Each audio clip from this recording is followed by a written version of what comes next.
fellow Falcoholics. What is up? Welcome to another episode of the Falcoholic Podcast. I'm your host, Kevin Knight at Falcoholic.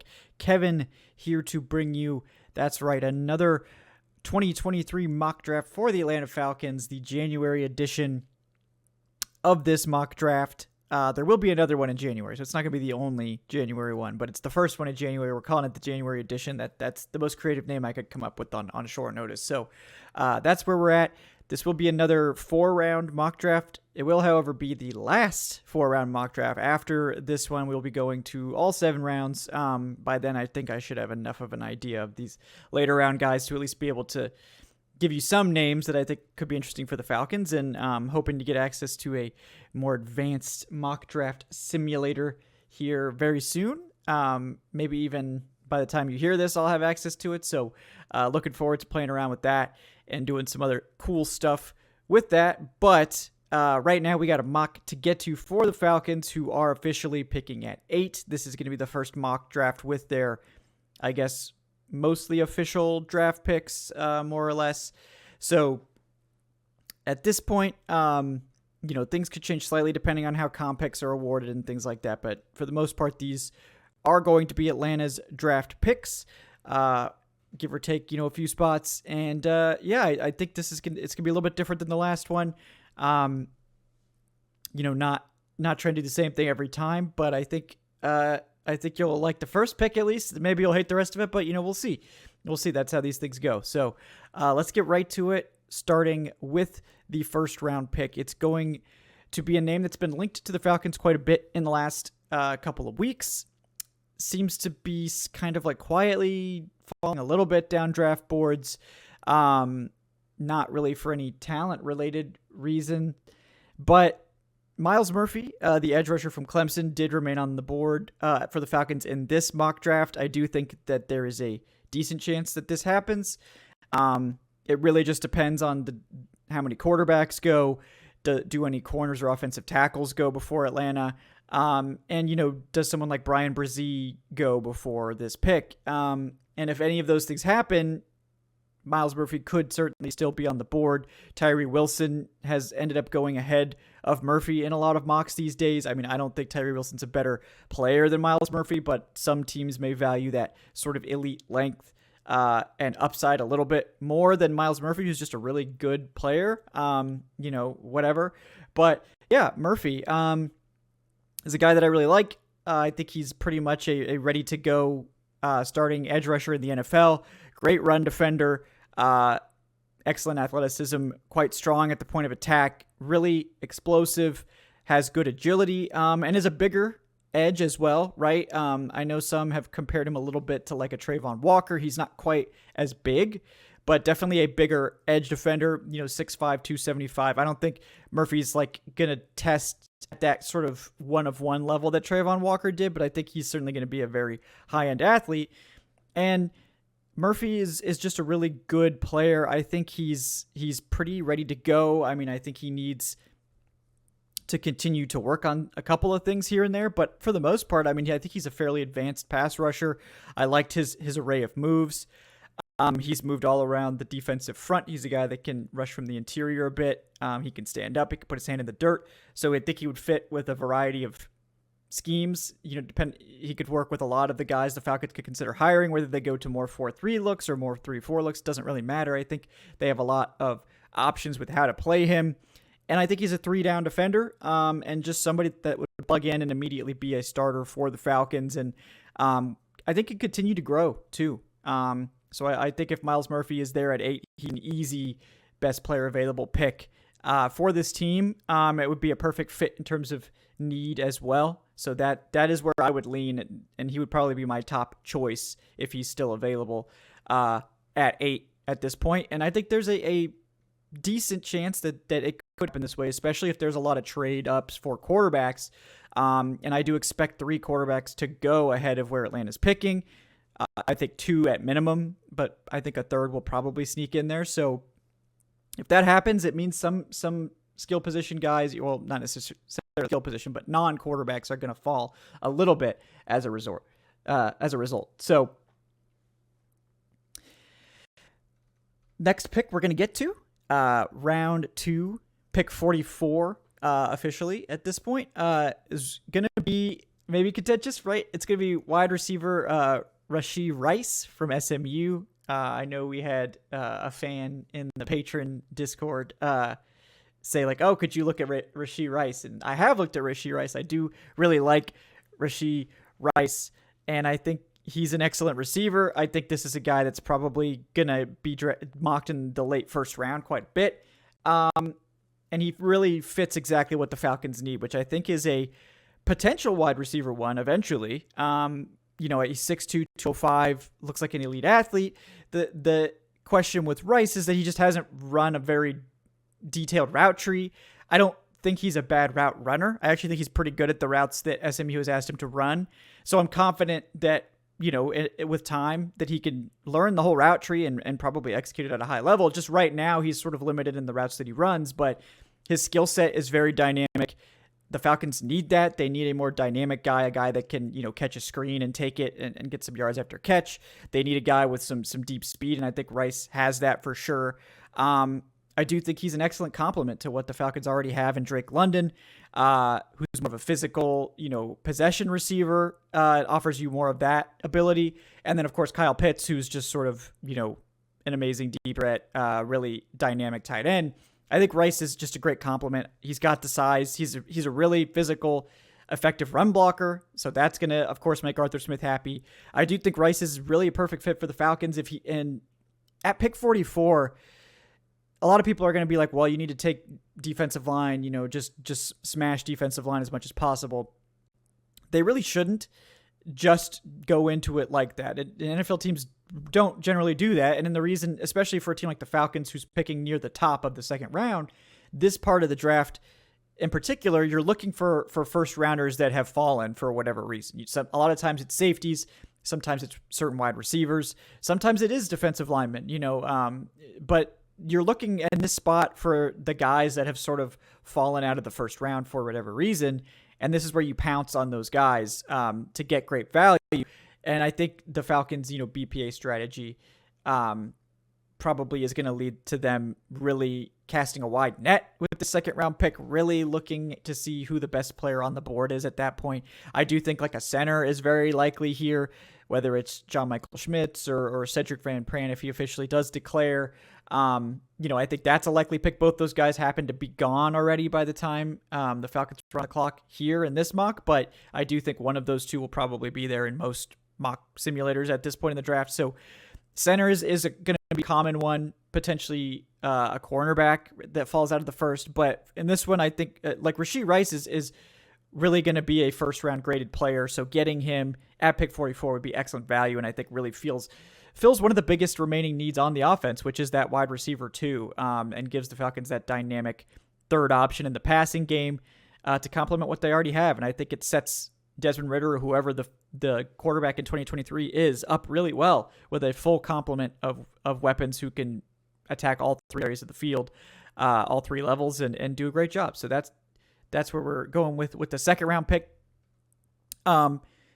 With the third round pick 75, we are going to go back to the defensive line. It's going to be defensive tackle Mazi Smith from Michigan. Very popular pick to the Falcons as a sort of traditional nose tackle, big guy, right? I think he's, over 330 pounds, excellent size.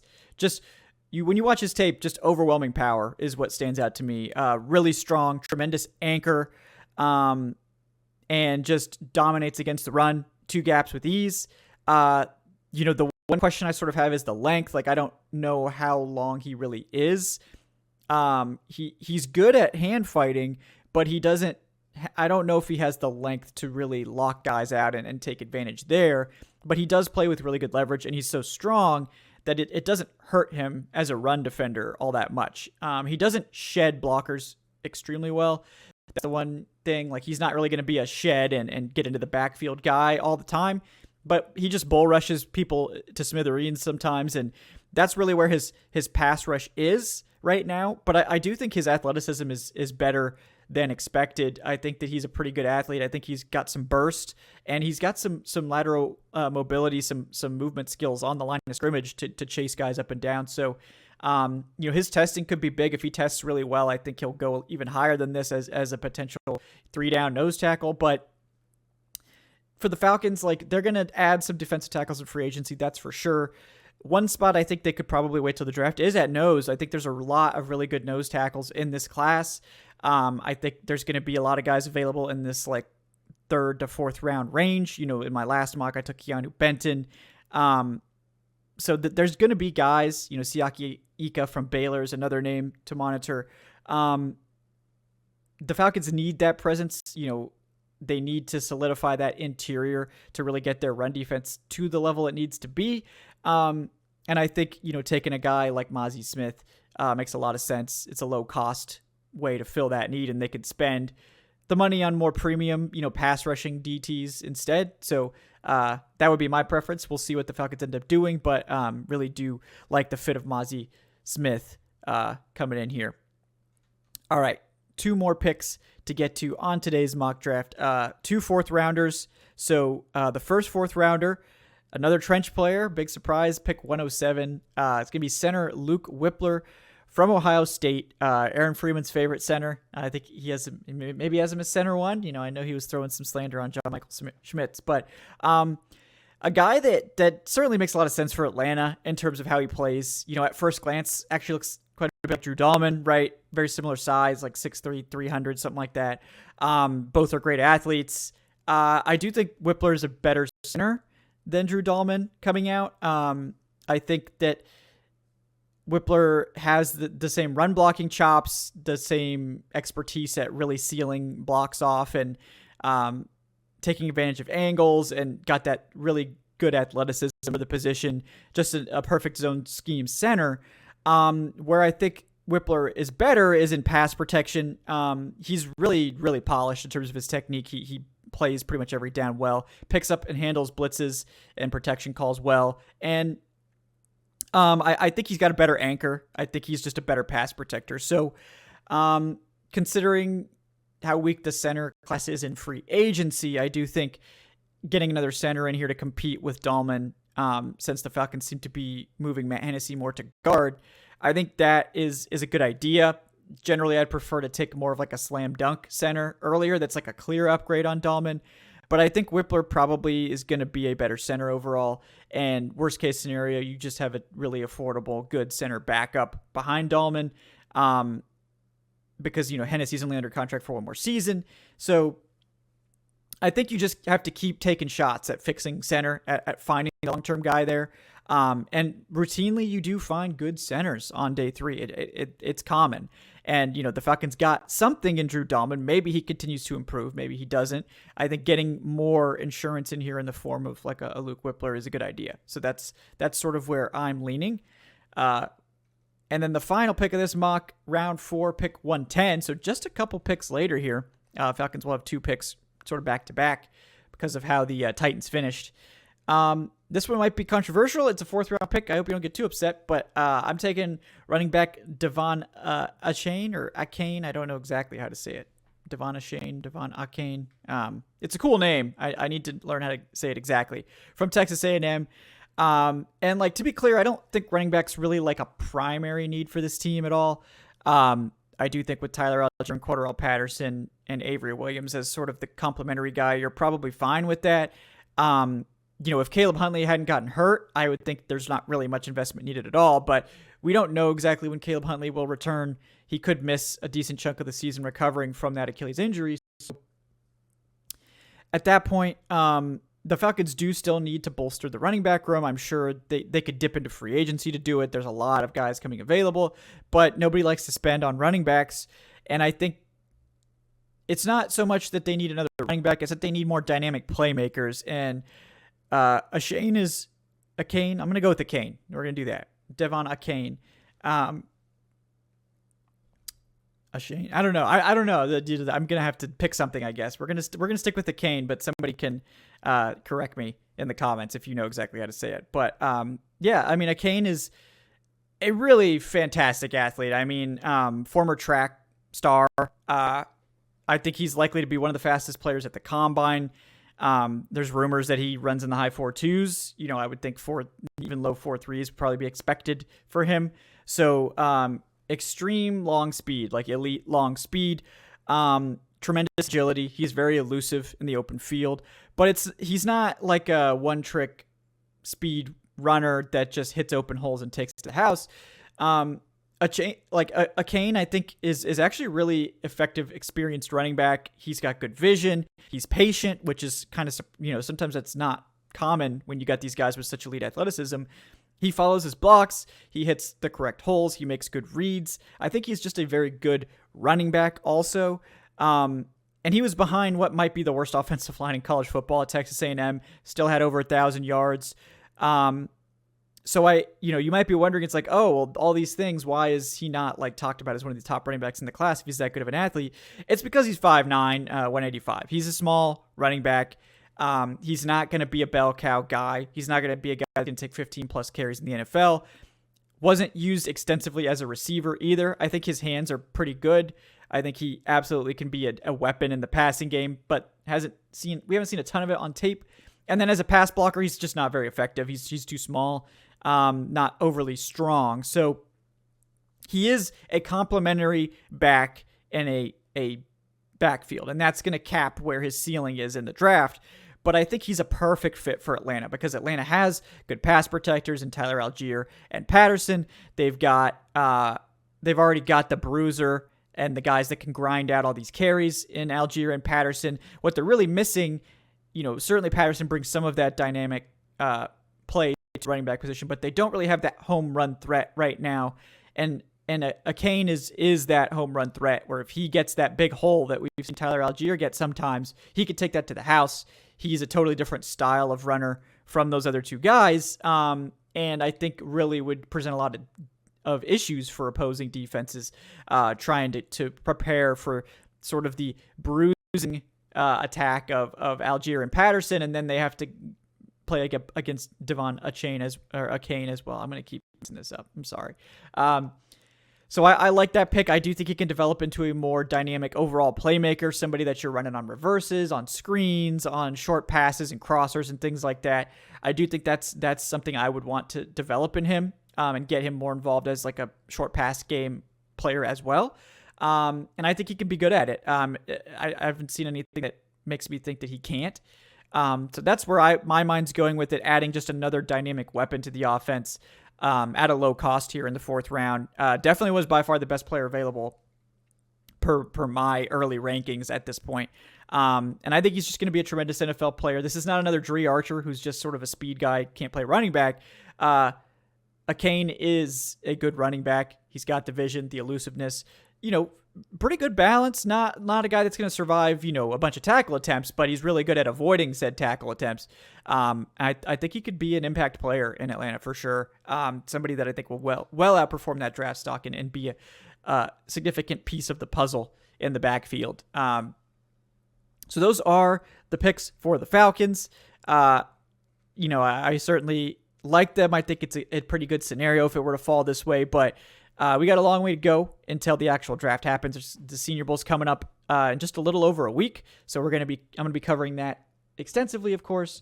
So you have a lot of draft content to look forward to. This is just a little teaser before we get into the more serious 7-round mocks that are going to be coming up very soon. I will have one more coming before the Senior Bowl, so you can look forward to that as well. But yeah, guys, I really appreciate everyone watching today, listening to the podcast. Please like, subscribe, leave us that 5-star review. Speaking of the Senior Bowl, if you're interested in helping support our travel expenses, you can donate at streamlabs.com/thefalcoholic/tip. You can also support us on Patreon at patreon.com/falcoholiclive. Speaking of the Patreon patrons, if you're listening, next Q&A session's coming on Monday at 6 p.m. Going to be joined by Dave Choate and some other guests. We're going to take all of your questions, probably many of which will involve Lamar Jackson, the defensive coordinator search, and, the draft. And I'm looking forward to that. It's going to be a lot of fun. You can get in on that as well by signing up on our Patreon. We just really appreciate everyone watching, listening, hanging out with us. We'll be back on Wednesday for the next Falcoholic Live at 8 p.m.